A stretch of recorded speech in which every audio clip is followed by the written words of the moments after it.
I would say by this time, those that are going to join have joined, and those who are not will probably not. Probably, Okay. yeah. Shall we proceed? Can we proceed? Yes, we can proceed to receive information.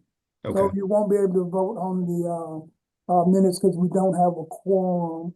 Mhm. Mhm. But you can receive information. Okay.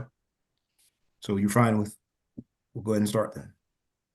So we'll call the meeting to order, and certainly we welcome all those who are here. It's unfortunate a number of people could not be here, but we're grateful for the time that you're giving to this committee tonight. And we have a few items on the agenda that we do want to cover. We'll ask, I think, Brother Marshall to do the roll call and give us our attendance. Right. Mr. Tavion Hill, Right on time.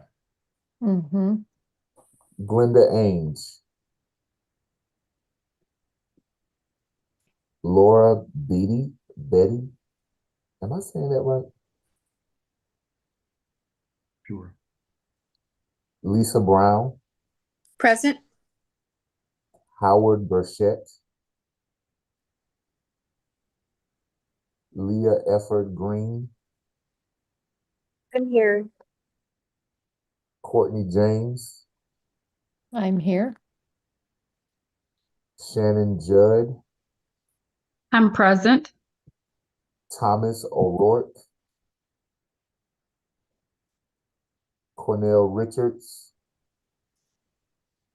Present.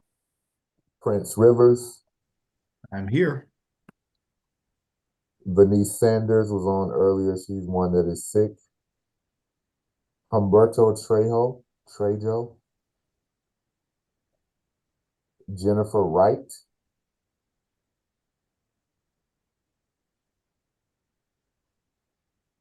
Mr. Snell is sick. Mr. Reginald Johnson, I'm here, but I'm not a member of the committee. okay. Yeah. And Mr. Eric Swan. I'm here. All right, thank Cornell you. Richards is present. Yes. Marshall, did you see Tavion's also here? He was Yes. connecting to audio right when, yeah, okay. Yep, I saw it. Yeah. And he's with us. He said he can't speak, but he's with us. So we're grateful for that. I got a new laptop. Sorry, you guys. Okay. I'm still at work. I'm here. I'm listening, and I'm here. Perfect. You're good, thank you. Mhm. All right. On our agenda tonight, we will just entertain questions about the minutes. I don't think we'll be able to approve them. We'll have updates from DHA as well as community development and time for public comments. So are we not making motions on anything? So should we? No, we're not. Let me double check with Marshall because we're in separate spaces. Okay. So how many members are present?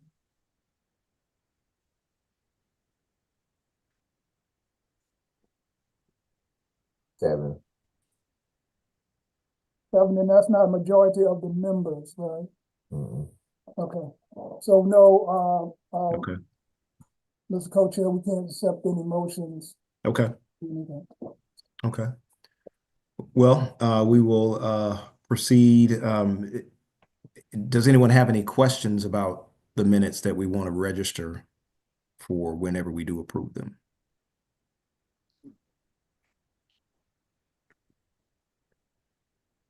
If there are none, we will move on to DHA updates, and I think that's coming from Eric Swan.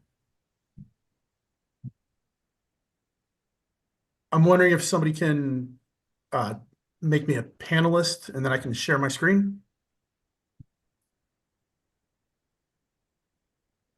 Actually, Eric, would you hold on one second? Sure. I see 2025 meeting dates. I don't know if we just want to call those out, but Marshall, do you have those in front of you? Okay. Yes, sir. The 2025 meeting dates for the committee is February 6th, today, 2025. The next one will be May 1st, 2025. The next one will be August 7th, 2025. And the last one will be November 6th, 2025. Thank you.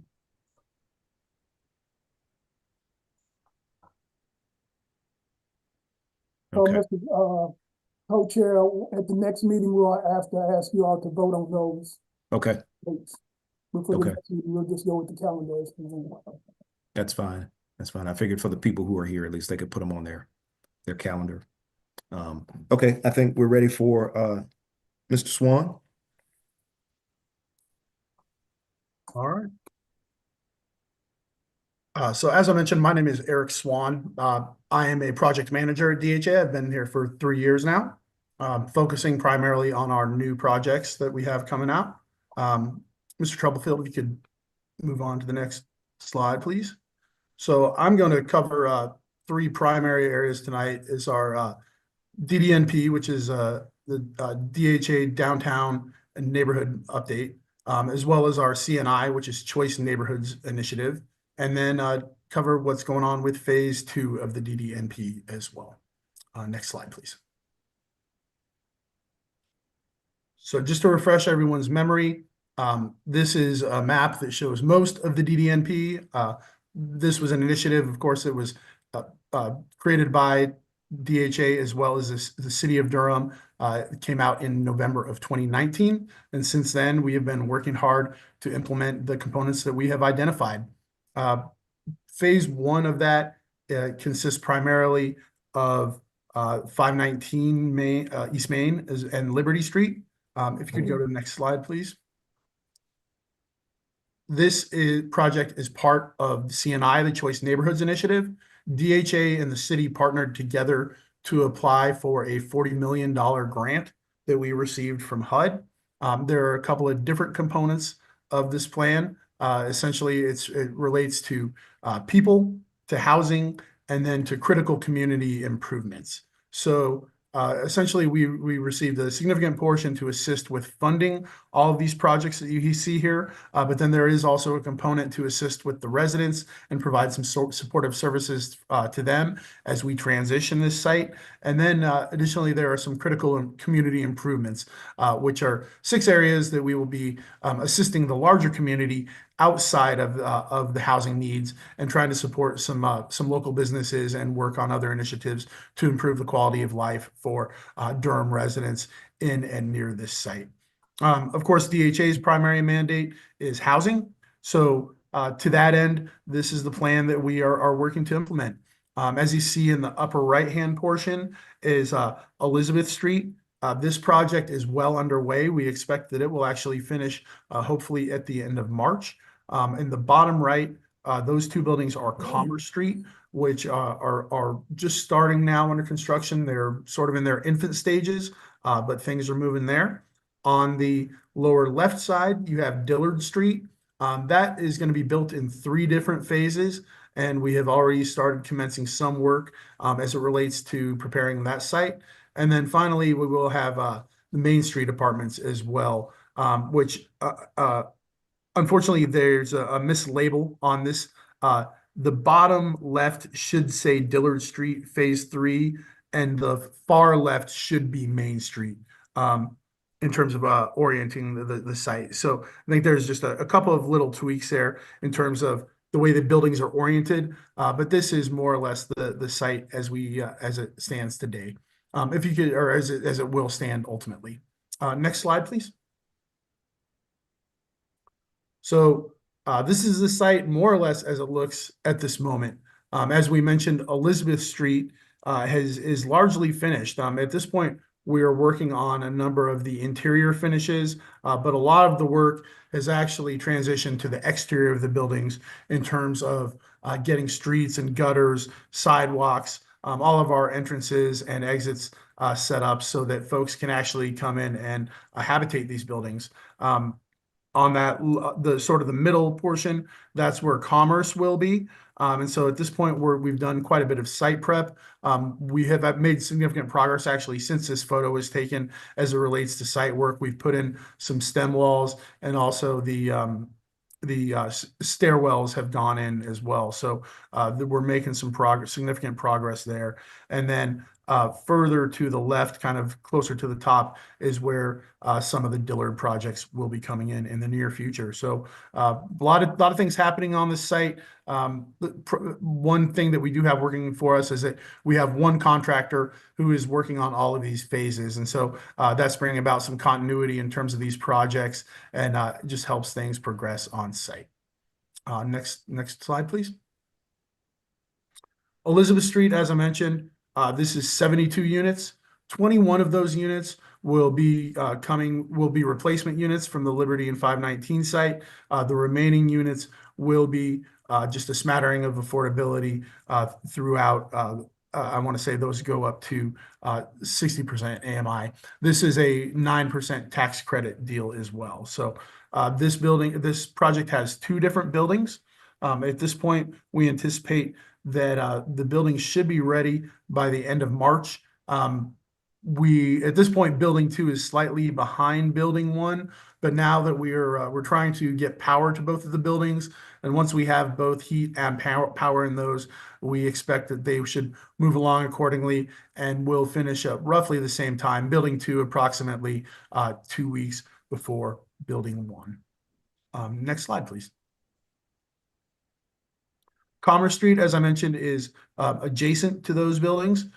This is the first phase of the CNI development. Elizabeth Street started slightly before we received our grant funding for that project. So Commerce is 172 units. This is going to consist of 2 buildings. The first building is going to be a senior building. That is going to be 88 units. And then there's also a family building that will be 84 units. We expect that construction for this project will take approximately 20 months, and this is the largest project within the CNI. Next slide, please. Dillard Street, this is actually going to be 3 phases altogether. We did have our financial closing already for the first phase, Dillard A, and so at this point we are working on getting the site ready for construction. There are a couple of other components of this, which are Dillard B and Dillard C. Those, I believe, are approximately 46 and 48 units as well. So it's about 150 units altogether between the Dillards. Those projects we have submitted to HUD in terms of our development plan that goes along with the CNI, and we are waiting some feedback from them. We've also commenced demolition of the remaining sites on the Liberty project, which will allow for Dillard B to be built. For Dillard C to be built, we will require the 519 East Main building to come down because a portion of that footprint spills into Dillard C. So Dillard B and C are slightly behind Dillard A, but we are more or less full steam ahead in terms of each of these phases as we move forward. Next slide, please. So 519 East Main is really kind of the first phase of the DDNP. Now we look sort of to our second phases of the DDNP, and those we're starting with Fayette Place and Forest Hill Heights. Another component of that was our new office at DHA, as well as at the County Criminal Justice Center. There will be housing units at that property as well when we are finished with it, but DHA's priority at this point in time is Fayette Place and Forest Hill Heights in terms of this next phase of DDNP. We think it's prudent for us to maximize our housing potential first, and then we can worry about our offices a little bit later once we've squared some of those things away. Next slide, please. Fayette Place. So this is going to be a 4% tax credit project, at least for our first phase. It's going to consist of multiple phases. This phase 1A that you see at the top, and then also at the bottom right, Those are actually going to be for sale homeownership opportunities. Throughout our community engagement process, the feedback that we got from the community was that they wanted to see more than just apartments at this site. Obviously, this site holds a lot of historical importance for Durham, and there are a lot of strong feelings about what happened with this site with the implementation of the highway and the some of the harm that was caused to this neighborhood in the past. And so in many ways, this project represents an opportunity for Durham residents to sort of reinvest themselves in this community and for us to hopefully rebuild some of the components that made this community special historically in some ways. So we felt this homeownership opportunity, based on the feedback that we received, would be an excellent opportunity to create a true buy-in for the community and to really build up the community in the process of this redevelopment. So phase 1A, at the top and the bottom right, for those, we're going to be applying for new markets tax credits to assist with the development of that. And so that is kind of an ongoing process. We'll start, I believe, with the top portion of phase 1A, and then slightly later on, we'll be implementing the phase 1A that you see along the bottom. So again, those are both in the works, but those are running kind of concurrently to our multifamily development processes that we have going on as well. Next slide, please. As far as the project that we have prioritized at the moment at Fayette Place is what we're referring to as phase 1B. This is 252 units that will be built at the southern side of the site. We were able to apply for and receive a waiver from North Carolina Housing Finance Agency so that we could build the 252 units. Normally, a 4% tax credit deal is capped at 200 units, but with the waiver, we were able to go up to 252, which we're excited about because it gives us an opportunity to make much greater impact with this first phase in terms of the amount of affordable housing that we can provide. This project consists of, again, 252 units. 30 of those will be transfer of assistance units that will be coming over from McDougald Terrace. So essentially, those units and their residents will transfer over to this project when it comes online. At this point, we have submitted our tax credit application. That went in early January. We've also submitted our RAD application. RAD, of course, is the Rental Assistance Demonstration Program that we utilize with HUD that is helping us to convert much of our public housing portfolio to these newer apartments through these public-private partnerships.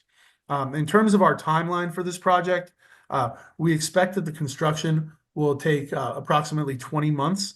At this point, we're looking for a closing some point in, let's call it fall of 2025, might spill over into the fourth quarter. But at this point, we've made a number of submissions already to HUD, and we feel good about where we are. So this will be late fall, most likely in terms of our financial closing, and then we'll move from there into construction shortly thereafter. But we feel like this is going to be a really impactful component of the Fayette Place project. Included within this component as well will be, as you see in the bottom left-hand corner, a community building. And this is going to be used for gatherings on site and for other components beyond, just living. So this is, we see this as an exciting component and something that was important based on the feedback that we received from the community through the engagement process that we held leading up through our design. Next slide, please. Forest Hill Heights is the other project that is prioritized in phase 2 of the DDNP. This project is on phase 1. We anticipate that this will be 362 units. There are 55 existing units at Forest Hill Heights, and essentially those units will be redeveloped, rebuilt within phase 1 of this project. This layout is not the newest one, but on the bottom right of the site, there will be what's called Building 3 within phase 1. This building is going to host all 55 of the residents from Forest Hill Heights. It's not a senior designated community, but the vast majority of the folks who live within that community are seniors. And so, and a number of them do have disabilities as well. So within this phase one, there are 4 different buildings, but one of them will be set aside for those 55 DHA residents, and will be designated as a building that has a senior preference. It's not a seniors only building, just like Forest Hill Heights was not a seniors only site, but it is a building that will have a number of preferences for that population that is aging. And then there will also be a number of special assurances that we had provided to HUD as it relates to any of the accommodations that folks with disabilities need as they're transferring from Forest Hill Heights back to this project. Phase one is going to be the largest component of this. There's 362 units that we have slated for this component.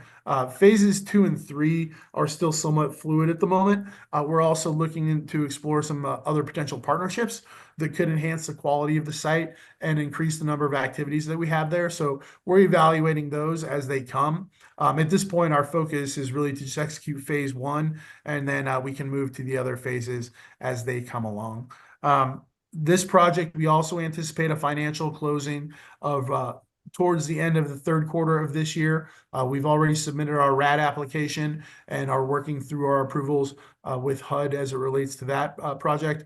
And our financing partners or our development partners have also submitted their financial application to HUD that will cover the rest of the deal outside of the RAD component. So a lot happening in terms of this site and phase 2 of DDNP. With that, I'm happy to answer any questions that anyone might have. Does anyone have any questions for Eric?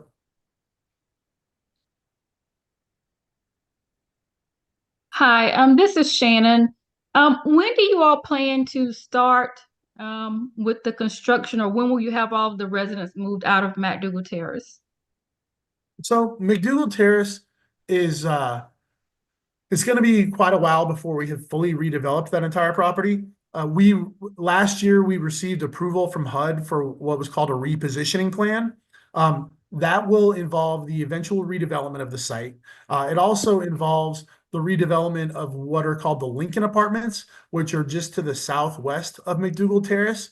This is a property that DHA owns that has sat vacant for quite some time. And our intent will be to redevelop Lincoln Apartments, which will then provide a place for McDougald residents to live while we're redeveloping McDougald. So this plan was just recently approved by HUD within the last year. Along with that component of the redevelopment, we are also looking to do these transfers of assistance from McDougald to these other development projects as they arise. So when developers approach us with potential projects where they might be looking for project-based vouchers, we can offer this transfer of assistance through the RAD and Section 18 program as a tool that DHA can provide those. So out of the 360 units that were at McDougald Terrace to start, 22 of those are being transferred to the 300 East Main project. 53 of those are being transferred to the 500 East Main project, and 30 of those will be transferred to this Fayette Place project. So of the 360, that's 103 units, I believe, or 105 units that will be removed from McDougald's inventory. That essentially frees up components of the site where we can then pursue development opportunities. So our strategy as we identify areas for relocation and redevelopment at McDougald is to close out full buildings. We don't want to leave 1 or 2 residents or 1 or 2 families in a building.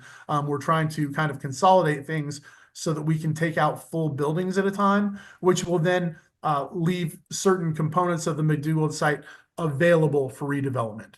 So it's going to be a process in terms of we're focusing on the southern portion of the site where we can remove all of those units from the public housing inventory of DHA, and then we can start redevelopment there. So my assumption is that based on our timeline right now, we hope that we will put out an RFP for development partners at some point this year. I'm guessing that will happen probably in the latter part of the year. And then once we come up with a plan for development partners, we can truly start to look at the site beyond the plan that we presented to HUD and determine what is or isn't financially feasible.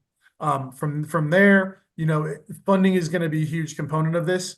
We're looking at potentially applying for another Choice Neighborhoods Initiative grant that would assist us with the redevelopment of McDougald. But we want to make further progress with our Choice Neighborhoods Initiative grant that we have currently before we can do that. So I would say that the overall redevelopment of McDougald is probably on at least a 5 to 7 year timeline.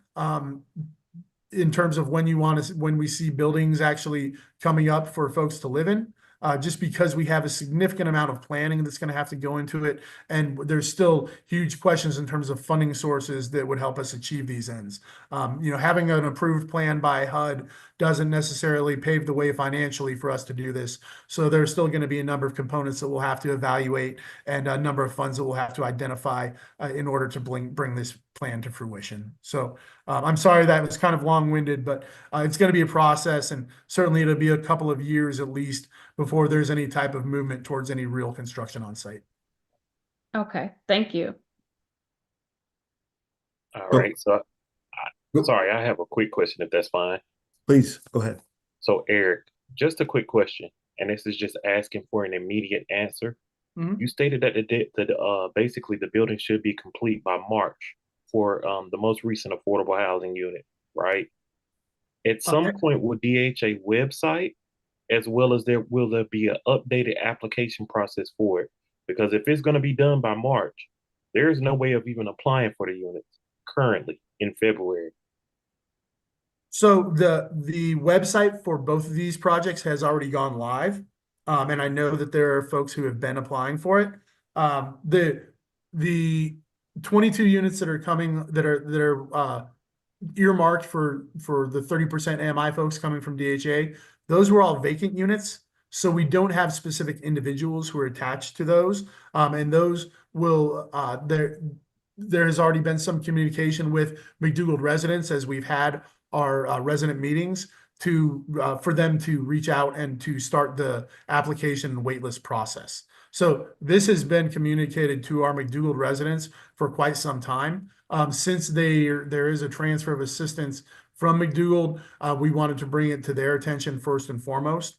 In terms of the Elizabeth Street project that is also coming online at the same time, there are 21 30% AMI units that were transferred from DHA's portfolio or rebuilt from DHA's portfolio as far as that project. A number of those units have residents already returning. So we have fewer units to market as it relates to the DHA residents. Certainly anyone can go to the website and apply just in general. And then that website has already been posted and shared with our residents as well. But there a number of those units, especially for these transfer of assistance projects, the marketing opportunities are limited because we have residents who are transferring with their subsidy who are already designated to return to those units based on the RAD program.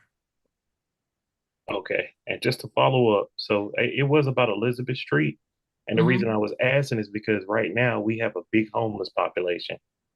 And so my thing was just if it would be enough units that would become available for the actual public with Elizabeth Street. That's all. Sure. And we're working very closely with Mr. Johnson's office and Mr. Walker in his office to ensure that the tenant selection plans for these projects align with the city's goals and identify a number of these opportunities for the low-hanging fruit as far as at-risk populations and currently homeless populations as well. So we're trying to stay lockstep with the city to ensure that we're impacting those residents where we have those opportunities. Okay. Thank you so much, Eric. And if you can, are you able to post that link for the application at all or no? Yes, I can absolutely. I can put that. I'm either seeing. I can put that in the Q&A. Thank you. Yep. Thank you. Thank you, Eric. Eric, I have a quick question, and you may or may not know the answer. Well, it's probably anybody's guess. But I'll just put it out there. Is there any sense that current changes in Washington will affect the pipeline of funding available for projects? So, we're still trying to get a sense of what this all means. Obviously, it's been kind of a roller coaster this past couple of weeks, as folks are understanding what's going on. At this point, our Choice Neighborhoods project is really the only one that is truly linked to federal funding as a linchpin. At this point, we're just moving forward as best we can. But most of our projects are tax credit projects and have other sources of funding that we're able to work around that. I don't see much of what we have in our way of our current development pipeline that is going to be tremendously impacted by that. Obviously, there might be some ripple effects as it relates to funding at state and local levels and some of those funds that we tap into as well. But at this point, I don't see much disruption in terms of our plans. And, we're just tuning into the news every day like everyone else and kind of waiting for the other shoe to drop. But until then, we're just full speed ahead, and we'll keep siphoning off these funds as best we can while we can. Thank you so much. Any other questions for Eric? All right. Well, thank you again. We can transition to Mr. Johnson with community development updates. You are muted, sir. Thank you. Mhm. So I'm going to start off with picking up where we just left off with Mr. Swan. And I'll answer the same question you just asked about projects in federal. So the answer is right now it's inconclusive with regard to our city's development projects. We don't think it's going to have an impact, mainly because one, we either using local dollars or ARPA funds, which we already have received. So we already have that. Where it could have an impact is in the homeless area with our programs that work with ESG and HOPWA that factor in on diversity and equity and those types of things, because that's the emphasis of the program. I just came before went before the city council this afternoon, and they asked the same question. Basically, HUD has gone radio silent right now.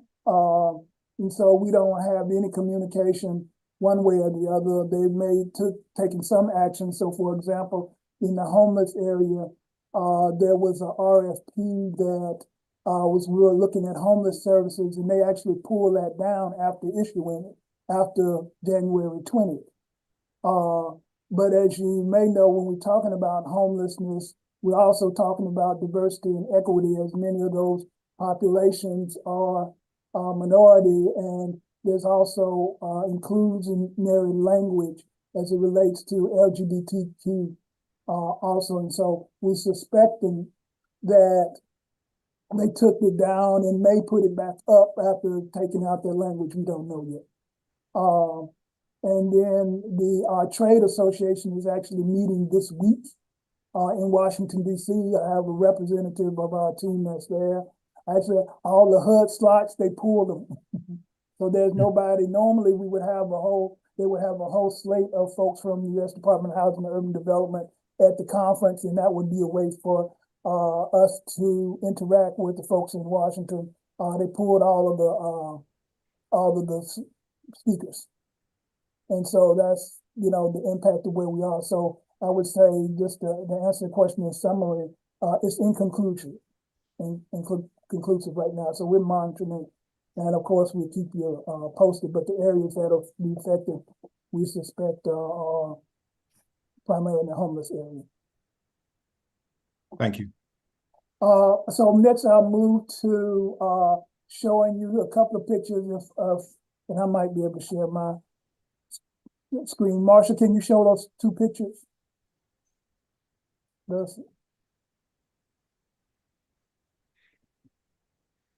think I might be able to show one. Let me try. I'm not the best with technology. Can you see this picture? Mm-hmm. Okay, Yes. great. So picking up again, with the DDNP, this is the South Side Phase 3 and 4. If you remember last fall, we did have a groundbreaking for South Side 3 and 4, which is a total of 100 units, all 60%, AMI or below. The bottom, just to orient everybody, the bottom, this street right here at the bottom, that's, South Roxborough. How much land is that? What's that? How much land is that? It's a total of about 8 acres. No. Hmm. And so that includes this part back here. I'm gonna show another shot of that in just a moment. But this is about 7 to 8 acres. And it will house 100 units, all affordable. And so the point that I'm bringing this up is, one, this was part of Forever Home Durham. We actually ended up using more ARPA funds instead of ARPA funds in this project because of the project that was moving forward.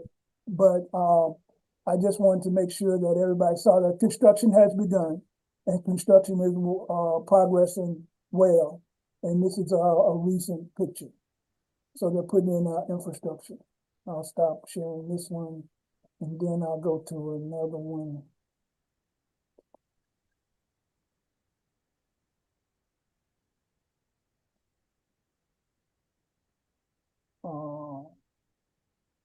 Hold on.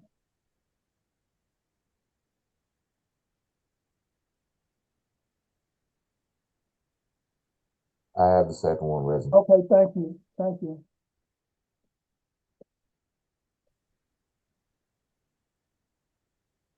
Okay, this is the back part of the shot that I just showed you. Phase 3, and then this is phase 4. And this is showing where they actually have made more progress on this side. I think they're going to be doing construction faster here than we are on the site that's facing Roxborough. But like I said, we are pleased that that is moving forward. And I don't think I shared with you in detail that we really pushed the envelope and trying almost not getting this project closed.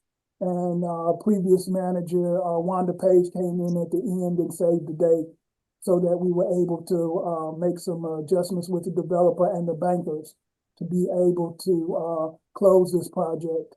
And then we later ended up putting additional ARPA funds in it, not because the cost went up, but because we needed to substitute some funds, because this project is an ongoing project that we will be able to spend ARPA funds in. So we have about $7 million in ARPA funds in this project now. And that's American Rescue Plan funds. So you can stop sharing that. The next thing I would share, I don't have a slide on it. I need to get some pictures to show you, but Ashton Place, which is next to Willard Street, which is 51 units of senior housing right next to the bus depot, a bus station downtown. I talked with the developer actually yesterday, and they're getting ready to have the ribbon cutting for that project. So it ought to be 51 units of senior housing, Ashton Place, right next to Willard Street. Then Marshall, if you could put up the spreadsheet.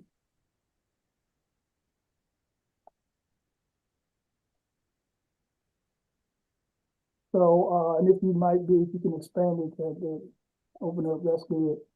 But this, I'm not gonna go through all of this, we've seen it before. But what I want to do is Marshall, can you scroll all the way to the right-hand corner? And then go all the way down.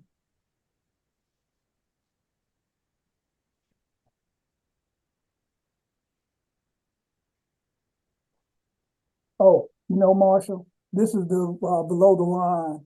I need to be on, and if that's the one I sent to you, I'm gonna have to correct that. It needs to be the Forever Home Durham at the tab. You see his tab in the bottom. It's a BTL. There's another tab with FHD. But just so you know, we'll be sending this to you, but I didn't want to send it to you without, at least talking about it, first.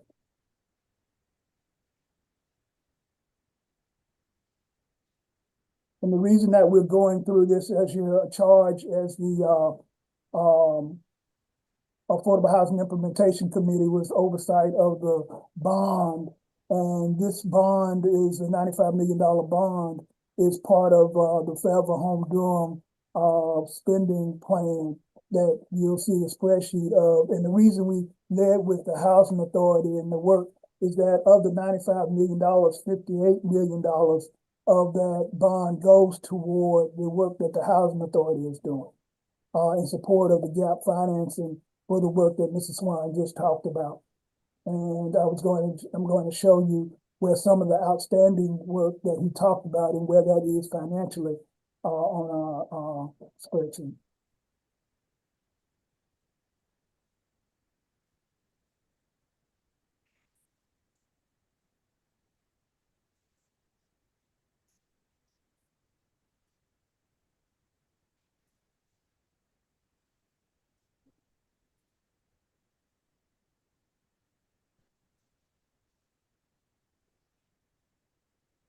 I'm sorry, Reginald, what was that tab again?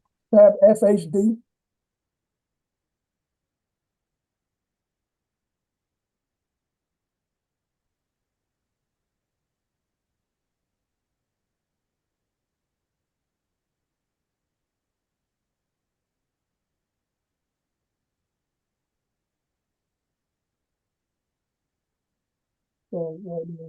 Okay. So if you would first go to all the way to the right and then go all the way down.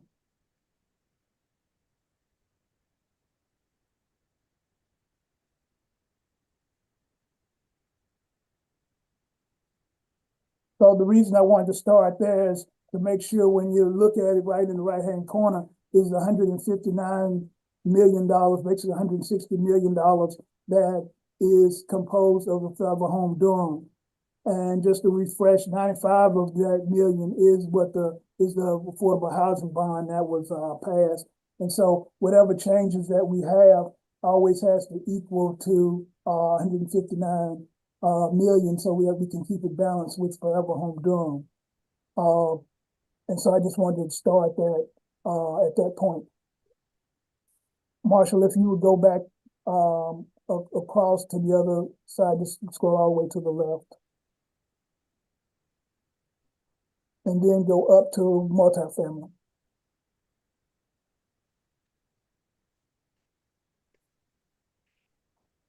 Scroll up just a little bit more.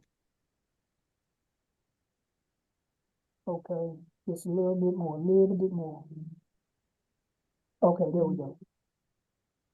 So you can see we are going to issue a line 31 of RFP that we have $3 million, $3.3 million in affordable housing bond money that we need to put out. And the reason we had to do that is because we initially had that in a project that didn't continue, that didn't materialize. And so we're going to put that money on the street to solicit applications.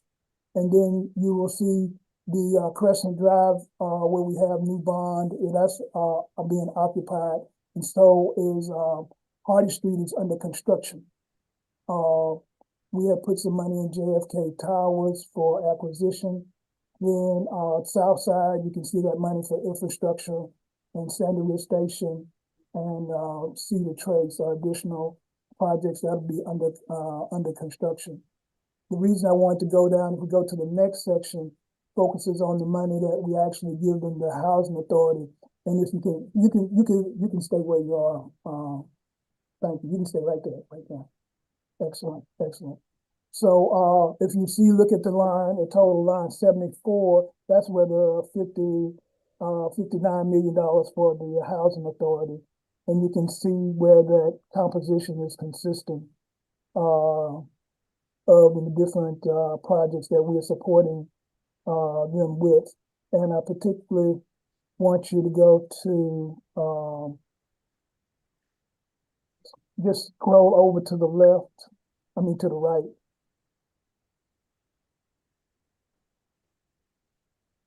All right, you can stop. If you look at line 65 and line 17, this is money that has not been expended. It has been allocated to projects for the Housing Authority, and the two projects that Mr. Swan talked about. But I just wanted to share with everyone that that's money that we still have not actually put under contract. And so therefore it has not been spent. And that's a total of basically $36 million that my understanding from the Housing Authority that we need to, they're planning to put that under contract before the end of the fiscal year. So I wanted to make sure that everyone is aware of that. So that's a good bit of money. But we do need to put that under contract, and they have a plan to do so, as you just talked about. And you can scroll back over to the left.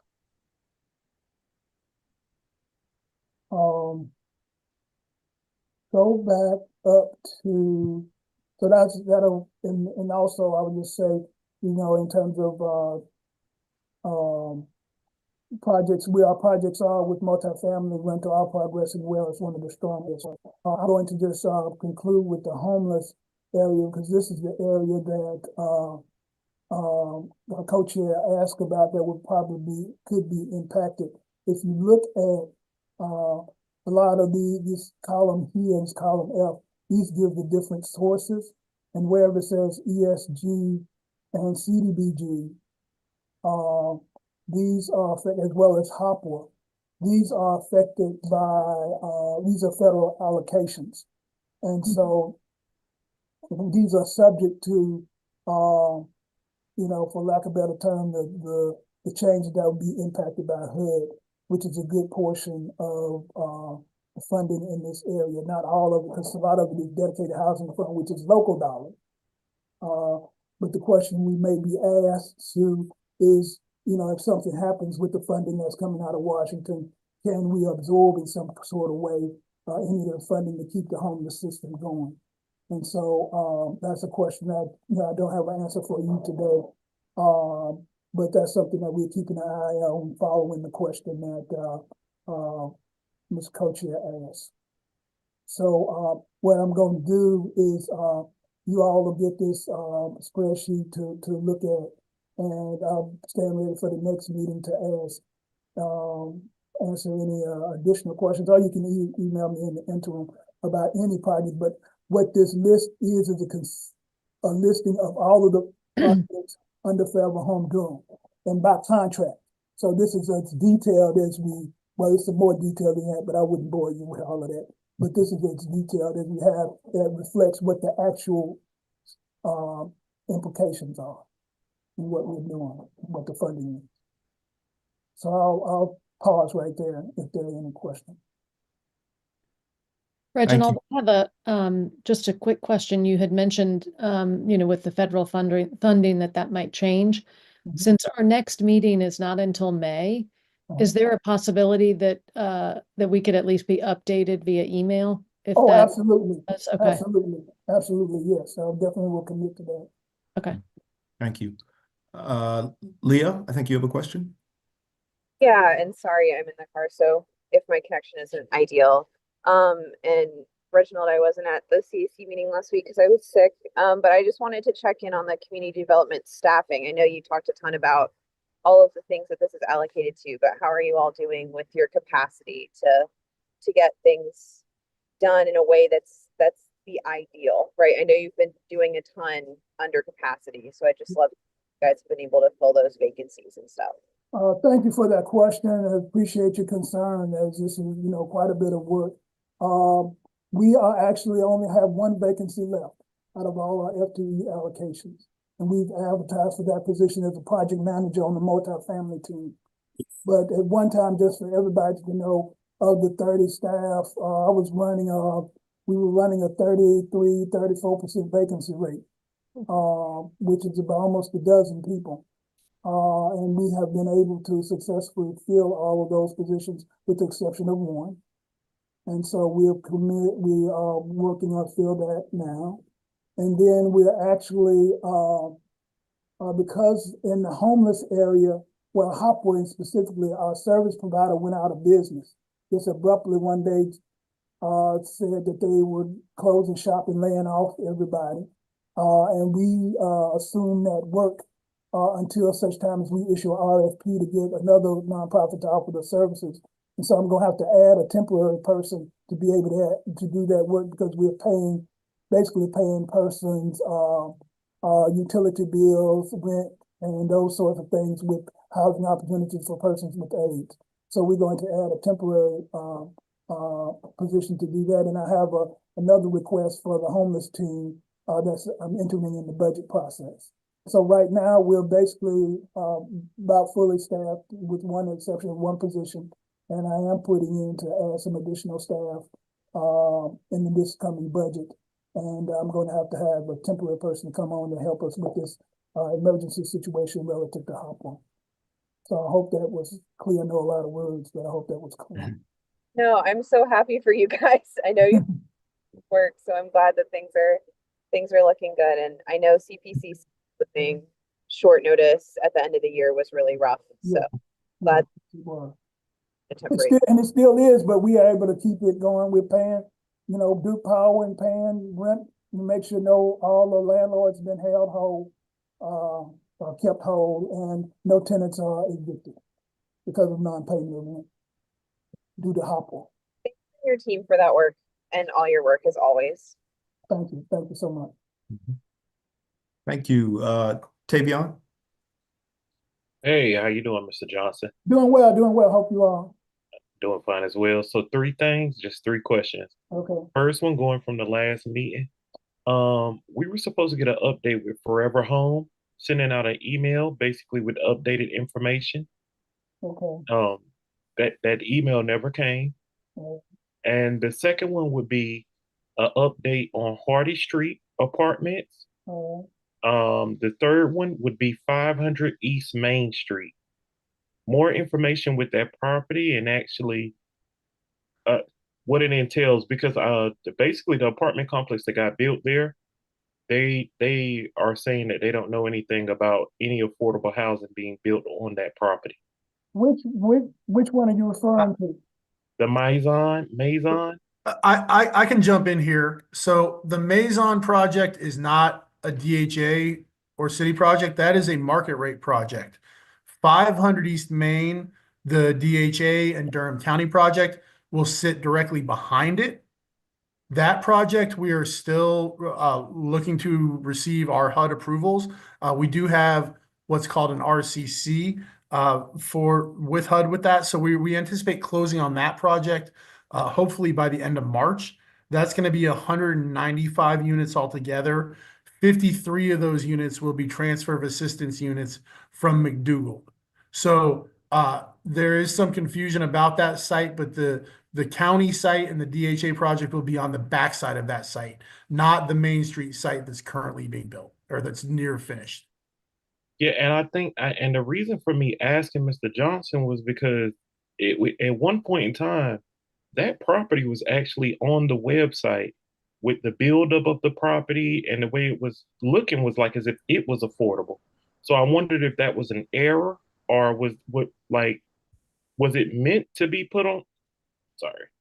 So that's why I'm trying to be clear, because on which site you're referring, because I know it's several sites, because it's not a city-owned parcel right there. So we wouldn't have put it on our site. Now you're asking about the housing authority, and then the county has their sites. So that's the reason I know we don't have pictures, but I'm trying to make sure I'm clear on which one you're talking about. Yeah. He said he's listening. He can't respond right this second. Okay. But the address, the 500 East Main, as it's referred to as an affordable housing project, is not directly on Main Street. It is behind the project that is facing Main Street. So if that helps, it aligns. Durham County built their parking garage back there, and then the city or the DHA property or DHA/county property will be directly on the backside. I do see where that is confusing though, because I'm looking at the county website right now and it lists 300/500. It references 300 everywhere else, but yeah. Well, because 300 is a couple blocks down. That's directly across from the DHA offices. And then the 500 East Main is a couple blocks down the street, closer to the CNI side. But you're saying 500 is not affordable? 500 is affordable, Okay. but the Maison project is not affordable, and that one is directly on Main Street. What's from a project standpoint, what is called 500 East Main is affordable, but it's not facing Main Street. Okay.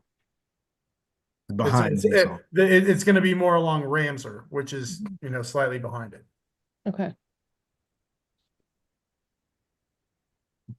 And how it got named 500 and having the address that it did, I don't know. That was before Yeah. my time at DHA. So That's definitely yeah, gonna be easy to confuse though. sure. Well, what I'll be able to do is, follow up, is to definitely get an update on Harder Street. That's the one project I just, had mentioned. It's under construction. I just talked with the, developer, DHIC, yesterday. And so there are actually progress as well in the development. And so what I'll do is work to get some pictures and send an update in the interim. I won't wait till the next meeting for that. And then I think now that my memory is being refreshed, I know I was working with Mrs. Snell, who's now the new interim CEO, and we were getting some information on application process. That comes to my mind now. And so I'll follow up with that as also. And I think his first question was about the Forever Home email update. Oh, that's what he was talking about. He was talking Okay. about the contact information for folks submitting applications. Okay. Okay. Yeah, I'm sorry, I'm back. I'm going in and out, but it was honestly just to the update for Forever Home, the email that was supposed to go out letting us know about information. Last meeting they promised that they were going to update that and to try to send something out just to generate. And then the other two things were just properties, figuring out about, because those were the only two properties so far that were expected to meet like a deadline coming up, like just to meet completion. So it was checking in with you to even see if there was any information on either one. That's all. Okay, all right. Yeah. We'll prepare something and send it out. Thank you. Any other questions?